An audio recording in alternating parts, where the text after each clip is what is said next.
ఒకరోజు కర్ణుడు తలకు నూనె రాసుకుని అభ్యంగన స్నానానికి వెళ్తూ ఉండగా ఆ సమయంలో శ్రీకృష్ణుడు కర్ణుడి ఇంటికి వచ్చాడు.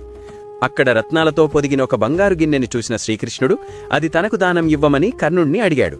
కర్ణుడు కుడి చేతికి నూనె అంటుకుని ఉండటంతో వెంటనే ఆ గిన్నెను తన ఎడమ చేతితో శ్రీకృష్ణుడికి ఇవ్వబోయాడు. అప్పుడు శ్రీకృష్ణుడు, ఎడమ చేతితో దానం ఇవ్వటం తప్పని తెలియదా కర్ణా అని ప్రశ్నించాడు. అప్పుడు కర్ణుడు వినయంగా సమాధానమిస్తూ, లక్ష్మీదేవి చంచలమైనది, యముడు దయలేనివాడు. నేను నా చేతిని కడుక్కుని వచ్చేలోగా నా ప్రాణాలుంటాయో లేదో ఎవరికీ తెలియదు. అందుకే నా సంకల్పం మారకముందే ఈ దానం ఇవ్వాలనుకుంటున్నాను అని చెప్పాడు. కర్ణుడి ఈ వివేకం మరియు దానగుణం చూసి ఆనందించిన శ్రీకృష్ణుడు ఆ దానాన్ని స్వీకరించి మనసారా ఆశీర్వదించి, కర్ణ, ఏ వరం కావాలో కోరుకో అన్నాడు. అప్పుడు కర్ణుడు, ప్రభూ, దేహి అని అడుక్కోవడం ఎంత కష్టమో నాస్తి అని లేదని చెప్పడం అంతే కష్టం. అందువల్ల ఈ జన్మలోనే కాదు, ఏ జన్మలోనైనా దేహి నాస్తి అనే పదాలు నా నోటి నుండి రాకూడదు అని కోరుకున్నాడు.